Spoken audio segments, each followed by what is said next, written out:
LeBron James have taken their previous models and has elevated the player business empowerment to a whole nother level. And in this segment, we're going to hear from a lot of insiders of how LeBron is currently in a cold war with Adam Silver over the business side of the game as he transitions and makes his way out of the league. And it all first started at last year's All-Star game when past legends spoke to all the NBA players as far as what kind of effort to put in the game, and it pretty much went ignored. And LeBron James in the next year's All-Star game actually showed up, but announced at the very last minute that he was not going to play. So there's definitely a cold war between LeBron James and Adam Silver. Again, we're always hearing about these expansion teams in Seattle and Las Vegas, and the price point is going to be very high. But again, in this segment, we're going to hear from quite a few insiders on them acknowledging that current NBA owners are not feeling LeBron, and they give some foresight to how the owners are really feeling about letting him in to their club. And just to add a little bit more nuance to it, Bloomberg had announced on January 16th that Maverick Carter, as well as Sovereign Money in the Middle East, was looking to form their own league. In the NBA later on that spring, Adam Silver actually announced that the league was collaborating with FIBA and other European partners to kind of orchestrate and create their own league, because around the world right now, a lot of countries with a lot of wealth are trying to rebrand themselves in the global stage. And we've seen a prime example of this in Qatar with the World Cup in 2022, and it was a success, make no mistake about it. The Middle East can host successfully a global event, and it was a way for them to brand their country in a different light. So there's a lot of sovereign money that's willing to invest in guys like LeBron James, Cristiano Ronaldo, Messi, and perhaps create a different type of attraction that will allow different kinds of people to come into their country and build up sort of like a tourism economy, and at the same time rebrand themselves as far as what they are known for on the global stage. So there is a market for Maverick Carter with the cachet of a LeBron James to formulate a league overseas, and it being able to get a lot of funding to be successful. This blueprint is nothing new. It never gets talked about, but you fellas could look it up. When Magic Johnson in 1999 went to Sweden and played a couple of games for a professional team out there, then all of a sudden he gained ownership. And I'm pretty sure phone calls were made behind the scenes, and Magic Johnson quickly went right back to the NBA, and we never heard of him being out there in Sweden ever again. So all those marketing dollars to promote guys like Magic Johnson, LeBron James, Michael Jordan, it's worth a lot. And make no mistake about it, the NBA does not want these guys to use all those marketing dollars for all those years and then translate it into a whole other entity that could possibly become competition. And in today's climate, especially with technology, the NBA does not want competition that has the cultural cachet of a LeBron James, and also the combination of sovereign money coming from the Middle East combined with the technology of streaming to broadcast any event globally. So there's a lot of concoctions that are creating this perfect storm that we're seeing right now. And LeBron James is slowly showing other players the possibility of just leveraging their cachet. It's not all about him just cashing in large checks. We've seen him make his return to Cleveland in 2014, and the net worth of the team jumped up by $500 million. But players like him are not able to benefit from that. But he's showing his other NBA brothers on how to leverage all of these things. So to start off this segment, we're going to hear from Stephen A. Smith and Brian Windhorst on some of the sentiments other NBA owners have for LeBron James. And again, keep in mind, LeBron James did cause a paradigm shift in the NBA, which the narrative used to be players would have to stay loyal to a team until that exact franchise no longer needed that player. Then they would ship him off and the fan bases would eventually forget him.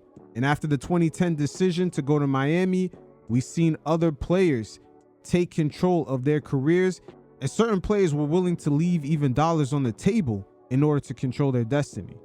But you guys check it out, and every once in a while, I'll check in.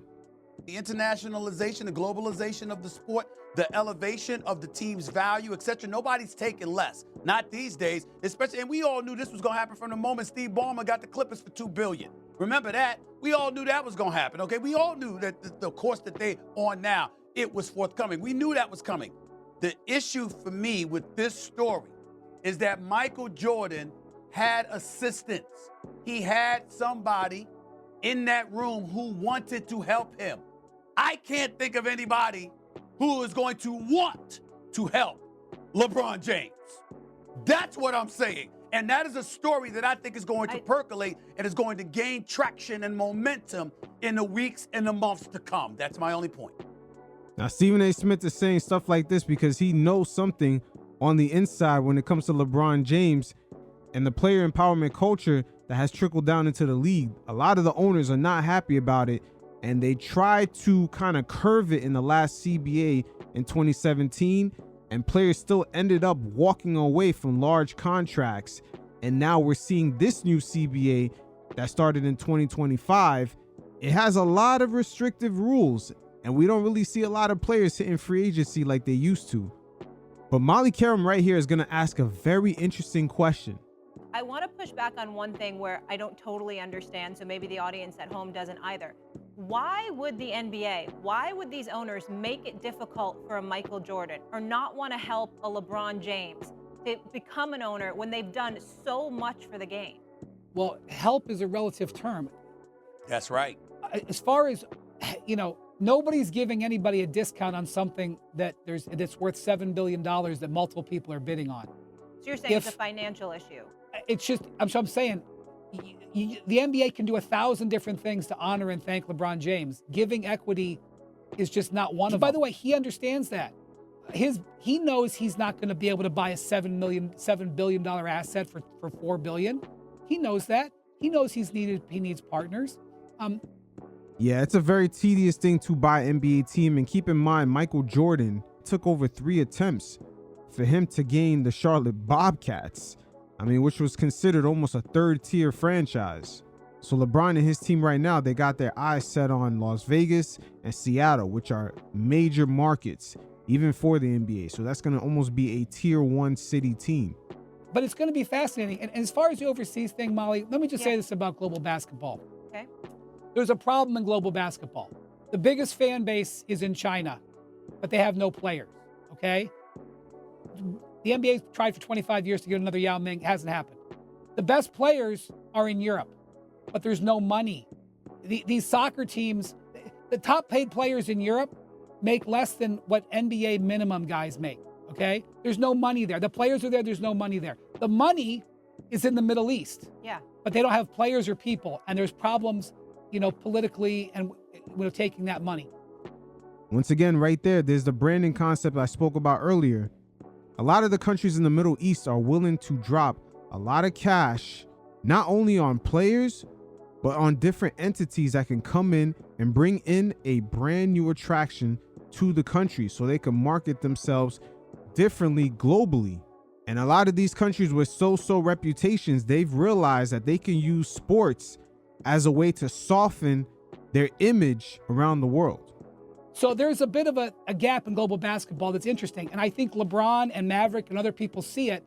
And as we watch over the next 10 or 15 years, that's going to be interesting. And literally right now, the NBA is saying, we're going to maybe go to Europe.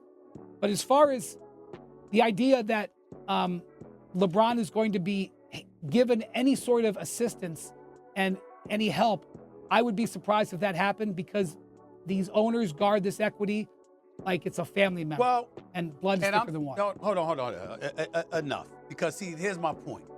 Wendy is not wrong, Molly, but respectfully, he's not getting to what your real question is. Okay? Because you're asking about somebody like Michael Jordan, somebody like LeBron James. With all that they've done for the game, it doesn't why sit well with would me. they not receive the report? Because it's a good old boys club at the end of the day. And if they don't like you, and they don't like the way that you've done business with them, they don't have to let you in. Or if they don't like the impact or the resonance that you would bring to that room, they don't have to let you in. Certainly, Wendy's absolutely right. It's about the money first. It's about the equity first. It's about business first. But my point to you is that all things being equal, would you be as receptive to helping a LeBron compared to somebody else that never played the game, that's got billions of dollars and obviously can afford to own a franchise. Chances are you're going to give him resistance because you've seen the league have issues with LeBron despite all he's done for the league. One of those issues, which is really not an issue, is LeBron James awakening the players to the business side of the game and taking control of his career and destiny. That did not sit well with a lot of owners, and it never gets talked about. A lot of these guys have lost a ton of money with these players changing teams. The jersey sales were definitely hitting different when guys like Paul George, James Harden, and many others, Kawhi Leonard, kept on asking for trades. And the owners really interpret that as the culture that has trickled down from LeBron making that decision to join the Miami Heat back in 2010. So financially, especially with the jersey sales, the owners definitely did take a hit. In several instances, there are things that he has done that they've deduced is against their best interest as owners, as a business. They feel that way, whether it's accurate or not. They actually feel that way. And I know this because I have been told this by people who are in that room. And I'm sure Wendy has as well. I'm not disputing what he's saying, Molly. What I would say is this. If LeBron retires in 3 years and in 4 years there is a bidding for an expansion team like Las Vegas or Seattle, and 4 ownership groups come in and they all offer the same amount of money, whatever it is, and LeBron is in one of those ownership groups, I think his incredible value and what he's brought to the NBA could be a tiebreaker. When it comes to controlling equity in the NBA, nothing is more sacred. When Wendy points out equity and the importance of that, what do people in positions of power want to maintain? Power.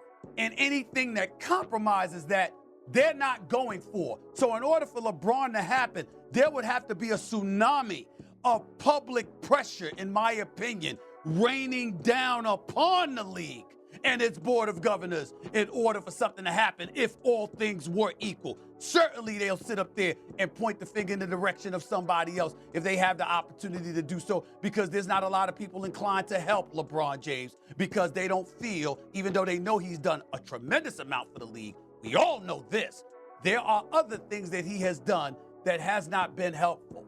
And they know it, they feel it, and they point the finger at him for it. I brought up the slam dunk contest. They talk about that. We all brought up the lackadaisical effort that they put forth for the All-Star game on Sunday for All-Star weekend. You think they don't look at LeBron James? Larry Bird and Dr. J and them come in and talk to the team last year, and they think that they've touched the pulse of the players and all of this stuff. And then they say, you know what? LeBron just gave a side eye to everybody else. And the next thing you know, they went out there and allowed 400 points damn near to be scored, putting forth no effort whatsoever. It may not have been his fault, but they didn't view it that way. Yeah. And because they didn't view it that way, those are the kind of elements, those increments of things, those incremental things that could be problematic when you're asking for equity in a prestigious sports brand. No, that is the bottom line. I believe LeBron will have a big future in basketball after he finishes playing. So do I. I don't exactly know how it will play out, but I would invest with him. I don't have that kind of money, but I would invest with him because I believe in where he's going. Yeah. So would I. You have that money. And the landscape is perfect for him to actually branch off on his own and create his own entity. The market is there. The dollars are there. Once again, a lot of countries in the Middle East are trying to rebrand themselves. And if you look at how things played out in Qatar in the 2022 World Cup, they're willing to throw the dollars out there in order to make that happen. He deserves it, Molly. Let's be clear to end this subject. Yeah. LeBron James deserves to be an owner of an NBA franchise. There is no question about that for what he has done for the game. But there are people in positions of power he has alienated because of the influence they know he has with other players and how they've acted. They point the finger at him and some of the things that he has done in a way that he has handled it to sort of snub his nose at the business. They are resentful of it. They have not forgotten it, and they are not inclined to help him. That is, I am not guessing. Concur I'm with telling that statement. I concur with that. Once again, Stephen A. Smith and Brian Windhorst know something behind the scenes. They spoke to a couple of these owners. They know for sure. But once again, in this year's All-Star game, LeBron James, the way he showed up and announced last minute that he was not even playing, even the way he took the All-Star team photos, just not in uniform. All that is playing Cold War games with the NBA owners. So just a quick recap of the timeline. We have LeBron James in the 2024 All-Star game. He was spoken to by past legendary players on putting more of an effort, him and the other All-Stars. And as we've seen it play out, there was no effort put in by the players. Fast forward to January 16, 2025, Bloomberg News, which is one of the top business publications globally, announced that Maverick Carter, along with certain sovereign money, was going to formulate their own professional league, 6 teams for the men and 6 teams for the women. So now we're at the part of the segment where we're going to hear what took place just a few weeks later in the All-Star game, where Stephen A. Smith doubles down and let Kendrick Perkins know, based off of LeBron James's actions, that the owners are not feeling him. You guys check it out, and every once in a while, I'll check in. You trying to tell me you just realized minutes before, whatever it was, that you couldn't play? You know, you couldn't have said, listen, I don't feel like playing. I don't think I'm up to playing, and made sure to facilitate somebody else getting that roster spot and being there All-Star weekend. It clearly was selfish on the part of LeBron James, one of the greats. We understand it. Clearly selfish on his part, and it's not a good look either. It really, really isn't. And guess what? It wasn't a decision that just came out of nowhere. This was a calculated decision. LeBron James knew that he wasn't playing when they announced that he was going to be an All-Star, and he did look selfish. It's not what you do, it's how you do it. And I get it. At the age of 40, his feet might be hurting, his ankles might be hurt, he might need the rest, but you don't do it that way. And in my personal opinion, this is just my opinion, nobody else's. I feel like that was a statement to Adam Silver and the rest of the league. At that point, when LeBron James does certain things to this nature, not putting on his jersey, being in the team photo in his street clothes, showing up to the All-Star weekend an hour before it starts to give that announcement, that was a statement. Now, what is he trying to say, or what is he trying to do to Adam Silver in the NBA? I don't know. But at the end of the day, I agree with both of you guys. It's not what you do, it's how he did it, and he handled that all wrong, and he definitely looked selfish. Y'all both know this, all right? Molly, you should know this. Perk knows I'm telling this truth. Shannon, damn it, you in football, and you still know I'm telling this truth. If Commissioner David Stern was alive and he was still the commissioner, you know they wouldn't even try it. Never. It would have never happened. Having said that, quick question to you, Big Perk. When you say LeBron James knew in advance, and he did this on purpose, since you brought it up, Perk, could you tell the audience why you think he did it on purpose? Now, pay attention to the way Stephen A. Smith asked that question, because the way he asked it, he already knows the answer to that. He knows it has something to do with LeBron James trying to own an NBA team and some of the sentiments he's getting behind the scenes about that exact thing. But let's see if Perkins picks it up. I mean, listen, this wasn't just a sudden decision. LeBron James, this guy's like, when it comes down to routine and knowing what he's going to do, he's always on point. But why do you think he didn't tell us, is what I'm asking you. Why do you think he handled it the way that he did? That's what I'm asking. I mean, this LeBron James. LeBron James. This is what he do. This is what he do. You know it. You know it. Okay. If LeBron James, regardless of his partners and stuff like that, if LeBron James, who obviously deserves to be an owner in this league someday, Shannon, Big Perk, Molly, if he doesn't get it, look at moments like this as to why that is. You depart from Cleveland to Miami, the way you handled it. You spoke up against the play-in, the way you handled it. There's certain things in terms of player empowerment, the way you handled it. Yesterday, the way he handled it.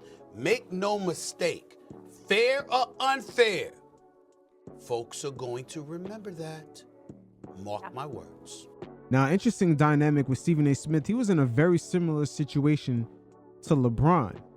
You could almost say As far as the morning time with First Take, he kind of built up ESPN to what it is right now, with the hot takes going viral, just sort of the blueprint that every other sportscaster, whether on TV or just online, they're trying to imitate some of the energies that come from that show. But even though Stephen A. Smith kind of built up ESPN as far as content around just the sports broadcast, he was in a very similar fight. He was trying to become the highest paid person on the network, while at the same time showing his value. Even though he built it up throughout all these years, he still had to maintain a certain value. So he went out on his own. Now he has his own podcast, he has his own media outlet, and he sort of leveraged that to maintain his status on ESPN as one of the highest paid and most valuable people on the network. And LeBron James is in a similar fight in a way. Even throughout all these years, him just becoming one of the main headlining, just polarizing athletes in the league. It built things up where they're able to cash in on that television revenue, and it increases every single, I would say, 10 years that he's been in the league.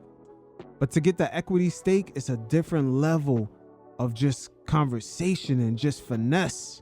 And Stephen A. once again stands 10 toes down on just alluding that the owners behind the scenes are letting them know they're feeling a kind of way about LeBron. And it will affect his chances of ownership. But at the same time, we have to understand the landscape of today with the technology, the way other countries are just tossing money and trying to start leagues of their own. LeBron James still has leverage in a way. The NBA does not want all that cultural capital that they invested into LeBron, marketing him as being the face of the league. They don't want all that cachet to go overseas and formulate a different league that in a way fans could still tune into, especially if it ends up streaming on platforms like Netflix. And the commitment to excellence that he has clearly had in being in considerable shape and conditioning to be as phenomenally great as he has been in his entire career, being number 2 on the Mount Rushmore of basketball, in my eyes behind everybody but ahead of everybody rather, but Michael Jordan. But he's the same LeBron James that decided to take his talents from Cleveland to South Beach.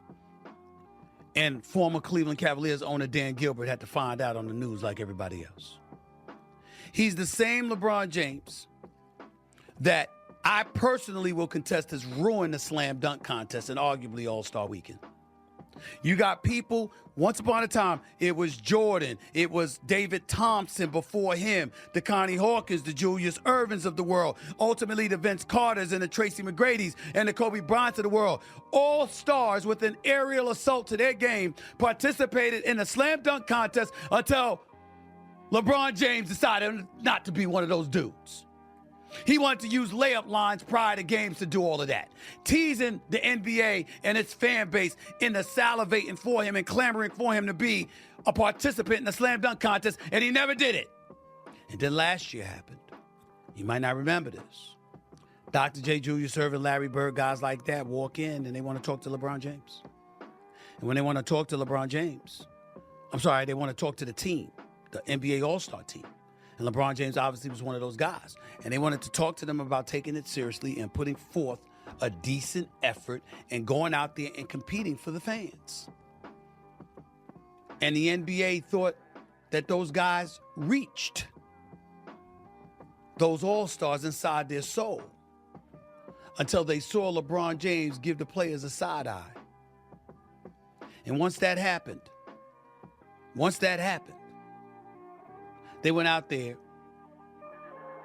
and embarrassingly allowed nearly 400 points to be scored, playing no defense whatsoever. And what's inexcusable about it, ladies and gentlemen, is that when you are working out in the summertime, playing pickup basketball with your contemporaries, you play harder than these guys play on All-Star Weekend. And they know it. They have ruined All-Star Weekend. I want no parts of All-Star Weekend because of what they've done to the game. The three-point shooting contest is the only contest worth watching. The slam dunk contest ain't worth watching. The new rules that have been implemented in order to try something new and different and make it more competitive, it wouldn't be necessary if you went out there and played with a shred of effort. But they didn't care. And when they look to leaders, just the same way everybody looked at LeBron when it came to playing in the bubble during COVID, Like Patrick Beverly has said back then, let us all stop fronting. Let's stop BSing. We all gonna do what LeBron does. We all gonna do what LeBron wants us to do. We all know it. That's what he said, because LeBron was that kind of leader. And so that kind of impactful individual can go a long way towards doing things where you don't have to worry about load management as much. You're not looking for your next deal the second you sign this deal and all of that other nuance, all those other nuances that come with it. People look at LeBron James. Fear or not, he's to blame in a lot of those owners' eyes. I'm not asking you. I'm telling you. I ain't guessing. I'm telling you what I know. Once again, when you hear Stephen A. Smith speak like this, he is speaking for the owners. Stephen A. is a company man. You see, with him becoming the highest paid guy on ESPN, it's not just about the sweat equity that he's put in over the last 15 plus years. It's also about the sacrifices that he was also able to make to help out the company that he works for. He talked about taking pay cuts during the pandemic, helping other people on his team as far as salary, doing things outside of the scope of his job in order to support the network. And again, today's landscape is very interesting because the way the technology has empowered guys like Stephen A. Smith to be able to go out on his own and land a deal from Sirius XM, and also LeBron James being able to go out on his own, because make no mistake about it, the way he's in shape, he could end up playing for a league out in the Middle East. And the way they're giving out money, he's going to be able to recruit at least some players with some name recognition that was built up by the NBA. See, the NBA does not want the players that they promoted, those marketing dollars for those guys, to be used by another league. They just picked up all that free advertisement, all that free sweat equity that the NBA put into that player, just becoming that worldwide figure. And that's something that Ice Cube has spoke on with his Big Three league, that the NBA felt a kind of way that guys like Julius Erving and other notable players that they marketed, all of a sudden Ice Cube was picking up the scraps and just getting all that free marketing and promotion for his league. The technology of today makes for interesting times because, once again, LeBron James, just like Stephen A. Smith, they can go out on their own and they can broadcast to anyone around the world, whether it be Netflix, YouTube, etc. The technology is there to gain a worldwide audience from basically any location in the world. And because that's the reality, when it comes time for him to want to be an owner, and they get to say yay or nay, and there are, even when there are other comparable offers on the table, who's to say they got to pick LeBron James when they can find somebody else? Particularly in this day and age of hedge funds, private equity, etc., when they can pick somebody else. Now, that's not to rule out it being impossible, because all of us should be demanding that LeBron James, if he wants to become an owner and he has the assets and resources necessary to have equity in an NBA franchise, he should be allowed to do that. He's done too much for the game for you not to do that for him. But some of the owners feel otherwise. And when it's time for him to get his comeuppance in any way they can deliver it to him, chances are some of them will. I'm telling you what I know. So when you saw this story about a 5-5 team and LeBron James has nothing to do with this, what Maverick Carter does, that's bad enough for them. Because even though it's not a threat, how dare you support anything that would compromise our bottom line? That's how they'll think. And how dare you take all those marketing dollars we put into you to make you that global figure and give it to someone else? That's another thing that they can't stand. And it doesn't even have to be accurate. It'll just be an excuse to have negative feelings towards LeBron, because some owners look for it anyway. Some executives for other teams look for it anyway. And that's a flaw with a lot of, I don't want to just relate this to the NBA, but a lot of corporations, it's pretty much a flaw that they have with their workers. They don't want you to be too intelligent. They just want you to be intelligent enough for the job at the moment and to benefit the company. But they don't want you to be too resourceful, too crafty. And LeBron James, once again, he has taken the blueprint from guys like Magic Johnson, Julius Erving, Michael Jordan. He's taken those blueprints and just gone to a whole other stratosphere. He is not the most liked dude in the world. Not in NBA circles. That's just a fact.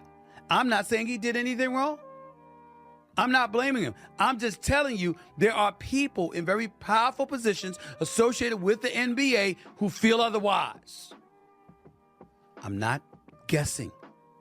And that's because he's a threat. Once again, this is exactly where LeBron James is the GOAT of. Right here. The business side of the game. This is where he is the GOAT of. If you're going to judge LeBron James' GOAT status, to say his greatness is just basketball is disrespectful. This supersedes anything a basketball player can do in the court. LeBron James, in a way, is making sure that the next person who's the face of the league on his level ends up retiring, owning a team, or even being part owner of a different league. That's the standard LeBron James is setting. I'm telling you what I know. So it would behoove LeBron, if he wants ownership down the line, to try and play nice with some people just to get things done so he can be the owner of an NBA team. I'm just saying. It's just a suggestion. One thing Stephen A. Smith should consider is what happens when owning an NBA team is no longer the pinnacle. Once again, with that sovereign money coming into play, and make no mistake about it, those pockets are deeper than anything the NBA could ever imagine. What happens when those sovereign dollars mix in with someone with the cultural cachet of a LeBron James and also the technology of something like Netflix or even YouTube to a degree?